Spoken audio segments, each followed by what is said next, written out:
Right, I want to take the conversation forward and talk about something that is on page 5 of the Daily Nation. Governor's fury over travel rules. This is part of the austerity measures that were announced by President Kenyatta and eventually effected, a bit of it effected by the National Assembly. And specifically, the Devolution Principal Secretary was sending a circular to the counties, that is one Charleston Cooley, if I'm not mistaken, sending a circular to the devolved units saying that they have now before taking any foreign trip, they have to explain how it benefits the county, and the trip must also be endorsed by the county secretary. The circular says all training, workshops, seminars or conferences requiring participants to pay fees to the organizers will no longer be approved. But of course there's an uproar from the governors themselves. They saying that they are opposed to this because the devolved units are supposed to be independent. And the question is, how exactly do you ensure that when you have a national agenda or target to ensure there is austerity measures, how do you achieve them, bearing in mind that you have devolved units which are semi-autonomous versus the national government, which has a mandate to really manage this fiscal budget of the country?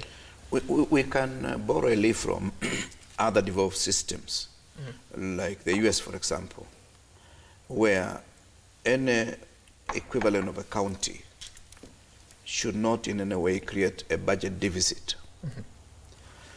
And the national government, of necessity, must also ensure prudent measures are taken into consideration when they are making such decisions. What may be lacking is possibly dialogue between the county and the national government. Otherwise, the government is of necessity supposed to make sure that whatever policy that is pervading the national environment must also cascade down to the counties. And therefore, county governments should also be prudent in the way they are going to spend resources. Because you've seen they are spending more money on traveling and accommodation, almost at the expense of development in various counties. And I'm made to understand the county with the highest expenditure in terms of percentage is only 30% on development. And therefore 70% is going to salaries, traveling, and other recurrent expenses. So if you are spending 30% on development, it means you are denying the people of the county the resources required. And that's why when we are saying we need an audit of the Constitution, is to make sure that it is cost effective and it's also efficient in service delivery.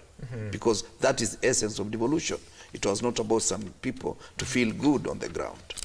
And so, Mheshimiwa Wangari, how does the national government achieve this without appearing like it's the big brother talking to some smaller brothers? I almost said sisters. By the way, the issue of austerity measures will cut across government.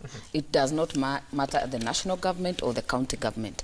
But I think more importantly, the Finance Management Act, Public Finance Management Act, actually prescribes that at least 30% should go to development in any county. Yes. We are sending over 330 billion to the counties this year. And the question is, how much is going to development? Because what we are seeing is not even a quarter of the counties have been able to achieve the 30%. Right. 70%, you'll find 80% or more going to recurrent expenditure and travel.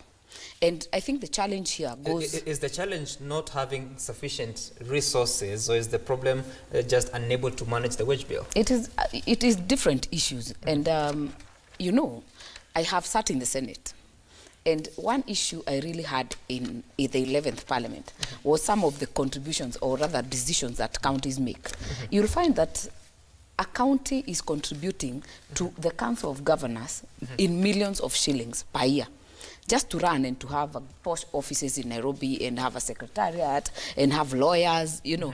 And we kept asking, is this a necessity for a county? And the challenge here goes directly to the Senate, because they're the ones who look at the allocation, how much goes to each county, and the prudent use and oversight is actually charged to the Senate. Right. The Office of the Comptroller of Budget is also another one, because if a county has not been able to prudently use their resources, we must get to a point where, because the law allows, where you can be able to deny some percentage to the county, because what people are asking is that we see CDF, and I can challenge anyone to go and check how much CDF has been able to achieve versus what the county has been able to achieve, and yet the billions are more.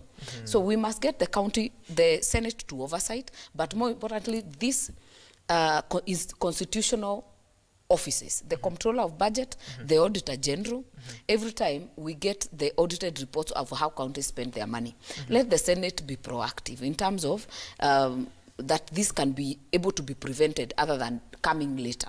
But more importantly, the Comptroller of Budget must be able to take action on any county that does not prudently allocate resources. And in terms of travel, not anyone will be able to voluntarily give it up. Even as in the National Assembly, we would not want to give it up. But is it really a choice? I don't think it is. If we were asked, we would want to use all our money doing all the interesting things. Yes. But it is not going to work like that. And I can assure you, even Honorable Atandi can tell us here that there are some trips you would wanted to have taken, and they are not possible because there is no money. We have had to cut really down because even in terms of our budget, we are all suffering in the same boat. So whether in the national government or in the county government, the austerity measures will cut across. And the national government, in terms of the CS role, it's in terms of releasing the money. But the office that should help him in the management, it is the Comptroller of Budget and the Senate to do their work. Let me weigh in on this issue, and I want to say that it is sad that governors are rejecting austerity measures when they know very well that we went back to, we did a supplementary budget recently because we wanted to be able to have a balanced budget. And I think governors are part of this country and they understand the situation we are facing as a country. They must accept the austerity measures that have been put in place, which are aimed at ensuring that there are no wastages in counties. If there's anything that we must do, if there's going to be a referendum, is that we must remodel devolution. Because whereas there's devolution, as we know it, there are certain areas of this country and counties that do not see devolution. Resources are not being channeled to those areas. And I think I was telling some friends that we must model devolution in the manner that CDF is working, where you budget knowing very well that this money is going to be used for this purpose. There's so much, like if you go to some counties, there's some countries that have done so well, but there are some countries that have really nothing to show, and yet they've been receiving resources. So if we are going to enhance devolution to make it workable, then we must be able to align resources with the roles that those resources must do in the counties. Because we are having a situation where we are giving governors humongous amounts of money, but they are spending the money the way they would like. And in the process, they are actually ignoring development. There are some countries that have not seen even a single landmark project that you can associate with development 10 years down the line, actually.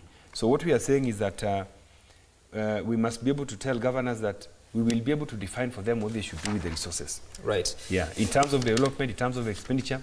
But why would a governor and his team be traveling, insist to be traveling out of the country all the time? It's benchmarking. Is devolution found in foreign countries? Benchmarking. Benchmarking over what? You know, so this one, I must disagree with the governors. I'm an advocate of devolution, but on this one, they must accept austerity measures.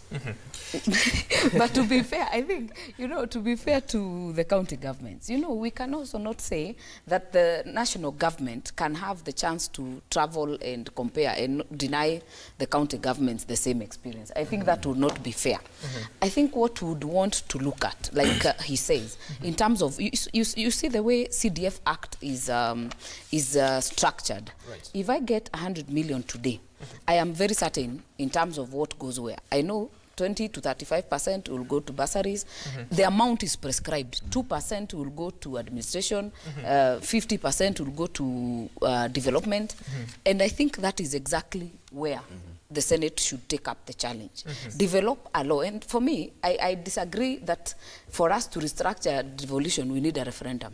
I don't agree with that because our problem is not even the structure. And what we need to change in the counties can be achieved without touching the Constitution, unless you want to change how many you have in terms of the numbers. But in terms of running the counties, we do not require a referendum. We have already put in the PFM Act the amount of money that should go to development. Let's now develop a law in Parliament that will actually now dictate how much of this 30% goes to health. Is it 15%? Is it 10% of the allocation that you get that goes to health? And that can be achieved without a referendum. And how do you determine that percentage? You know, there have been studies that have been done already. Even CDF, there was a reason the percentages were done. And it's actually a place where they can benchmark. And we already have even international treaties in terms of, say, the health. If you pick the Abuja Declaration in terms of 15% of any budget going to health, every county, if they take 15% of their allocation to health, will finish the problems that we have. I think we'd be better off if we were to relook at the whole structure of financing development at the county level. Because you see, the MP is here with CDF. There is the MCA who also wants a bit of a cake. And there is the governor who strongly believes the money belongs to him, the money that goes to the county. And I would imagine there was what we were calling district focus for rural development. An idea that was unique and also interesting, but it never got the political will of many people because of the system at the time. But today, if we were to collapse all these systems, allow the MP to leverage as far as his or our constituency is concerned, but also let the constituency development have some kind of interface with what is happening in the entire county. So that in constituency A, whatever you are doing is being augmented by the resources from the county.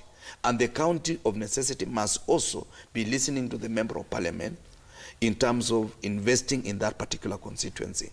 And also listening even to the MCS, because the unit of devolution, in my opinion, should actually be at the ward level, because that is where a majority of people will interface with their leaders. In our current framework, is that a possibility, or it needs a law enacted? Well, it may need a law, because you see, when senators wanted to have some kind of committee with the governors, the governors said this is our purview. County Development Board. Yes, but I strongly believe that is the way to go.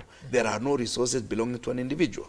And you've realized that even some of the governors have been accused, I'm using the word, they have been accused of stashing to the extent of 2 billion shillings out of the country to their children and relatives. If that is the case today, 2 billion shillings from a county is bigger than even 200 billion from the national kitty. You know, I'm imagining, you know, Honorable Sang, who was the proponent of the County Development Fund. Sam Atandi, not me. When we were, no, Honorable Sang. The current governor of Nandi. He was the proponent of the famous County Development Board. And what lacked in that bill, and what was very critical, was the goodwill. Everyone is afraid of the other, because we think you're going to come, the senator wants to chair, and I'm wondering if I were to ask him today, as a governor, whether he would actually ratify that County Development Board, I would almost be certain that he will not be it will not be in the affirmative. But that is exactly our challenge, that we want to make laws thinking of ourselves. But we don't want to look ahead when you're not there. Because even that time I was telling people, you know, you guys are complaining. Some of you will be governors, some of you will be senators. Today, I'm in the National Assembly. I was in the Senate. So others were in the Senate that time and are governors today. And there are several of them. I would actually like to hear what their view is about a county development. But I think that was actually the annexure that we were looking for. If we had the goodwill, then maybe it would have salvaged the situation. But right now, what we fear, and what I fear about the helter-skelter, is because you'll get a helter-skelter development, is that you'll get overlap of projects and accountability issues, because you'll get a bridge, someone said, I did this bridge, someone else has come and opened the same bridge. So in terms of accountability, this joining and getting a platform where this joins would be the perfect in an ideal situation. But in our reality, the goodwill is still not there, because everyone thinks you're coming for my seat, you know, in order to unseat me. I think as leaders, what we need to understand is that we are leaders because of the people. So it is not about me, you know. Let us find a model in which devolution can help our people collectively. But I refuse to believe that governors must be given the freedom. The freedom they have been given, they have abused it by swindling resources, you know, failing to plan development and failing to implement projects that change people's lives. So we have to really watch them, and if we are going to tell them not to travel, they must not just travel. They must convince us that they are traveling for our good. Somebody would just be traveling to go and do funny things, you know. I was told that another governor was accused of having many travels, and most of those travels he was merely going to entertain himself, you know. But so we have had the same for members of parliament. Yes, so austerity measures must apply across the board. It must, in fact, I'm happy that our budget was cut down, you know. Parliament budget on travel was also cut down. Slashed. Yes, it was slashed. So let it be slashed across the board. Okay. The last story I want us to focus on is still on the Daily Nation, page 5. MPs ignore tribunal order to reorganize committees, and this is a story that talks about the political parties disputes tribunal had given an order, sort of, to the House that they should not reorganize the House committees as had been tabled by Minority Whip Junet Mohammed last week, and there has been consequences after changes have been made by the opposition alliance, and specifically the ANC Senate Minority Deputy Chief Whip, that is Beatrice Kwamboka, is the new Deputy Chief Whip after dropping ANC's Petronila Were. Now we have the Deputy Party Leader of ANC. We see that Petronila Were is out. Why you consulted? Is this something that you agree with, or it's in the sole decision of the senators who are the Senate? Well, it's unfortunate that the partnership that we had as we formed NASA seems to be getting rattled by many factors, including such issues as membership of various committees. I would have expected that in the spirit of consultation and in the spirit of coming together, we should be able to communicate, to dialogue, and these positions really are neither here nor there. It may enhance somebody by his little allowance, but in the spirit of national cohesion, which we all wish to have, it is unfortunate. Mheshimiwa Atandi, you belong to the ODM party, and the first to fall in this tense relationship within NASA was the Bungoma Senator, Moses Wetangula, when he was removed from being the Senate Minority Leader and replaced with James Orengo. Now you have Petronila Were is out, and now you have a different person who comes from the ODM. What is informing these decisions that ODM appears to be winning every other time there is reorganization? To start, let me say that I support the decision by our coalition to reorganize committees. If I begin with the National Assembly, there are some members of our party who do not belong to committees, while there are other members who have belonged to 3 committees. So I think it's just fair that those who belong to 3 committees, they forfeit some positions to the others. Like I know, you know the way we shared those committee membership. We decided that ODM will take this number of positions, Amani will do the same, and Ford Kenya. In the process, we realized that because we are many as ODM, most of our members were not even able to get committees. Like, for instance, I belong to only 1 committee, you know, and I'm a very strong member of the party. I should belong to many committees. Yet there are members of Amani, I know, who sits in 3 committees. So but isn't that an unfair argument, because they are elected as members of parliament in their own right? Yes, it is unfair that somebody has 3 committees and the other one has only 1, or does not have. In fact, there's a member of ODM who has not had a committee until yesterday. So the leadership of our coalition must ensure that there's fairness, and that you're not a member of parliament, and you're a member of parliament, you're not in any committee. So what happened from where I sit is quite in order, and it has been explained. And we don't want this thing to be politicized. When you go to the Senate, you find that the deputy minority leader in the Senate is Senator Malala of Kakamega, who belongs to a Amani party. It is not, again, feasible that the deputy minority whip in the Senate also, Petronila is also a member of a Amani party. One party cannot hold 2 successive positions. But how do you explain that the minority leader is from ODM and now the minority deputy whip is from ODM? Well, then the other issue that I also wanted to explain is that there's the aspect of also performance. you know, you cannot just sit. Like when Wetangula was removed from that position, it was purely on performance. And it is the senators themselves who felt. So ODM has very good performance. Well, you see, anybody can sit. Anybody can hold those positions. But from where I sit, I think I'm very keen. Especially in Parliament, they know, our leaders know that I'm very keen on performance. If you are going to be a minority leader in any house, and you are given those positions at the initial stage, then we are also auditing these people. If you are not delivering, then we have always to complain and say that you are not helping us. And lastly, right now, you know, as a party, you know, we are geared towards what we call building bridges. We are geared towards what is called national reconciliation. Yes. We are appealing to the people who hold positions in our coalition that they must train their guns on this initiative. If you are a member of our coalition and you are not supporting building bridges initiative, national inclusion, you are not helping us even to support corruption, then you will not hold leadership position in our coalition. I think that needs to be made clear. That is why we are heading as an outsider. No, you'll have the final word. But Mheshimiwa Kiro, does this help the unity within the coalition, really? You know, basically, what I understand about the handshake is about genuine democracy. And democracy should not just be within the country and not inside the parties. And as a coalition, we feel some of these changes, the way Mheshimiwa said, may be prudent, but there must be dialogue. There must be discussion among leaders. Because the very essence of democracy, if it is lacking within the party itself, or a coalition of parties, then democracy is falling short of its virtues.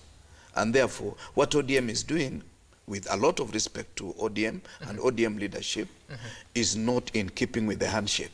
They're actually going against the spirit of the handshake. Let me say something. You know that lately, for instance, Ford Kenya leader and Amani Kenya leader, they have been moving on their own, you know, to the extent of engaging us in dialogue. They have also been giving us threats, you know. So are you punishing them? So what we are saying is that I'm just trying to tell him that you see, ODM should not be used as the punching bag when it comes to conversations on dialogue. You know, the leadership of these parties have actually run away from us. You know, they always give us threats. You know, so now you're punishing them. Or we are not punishing them.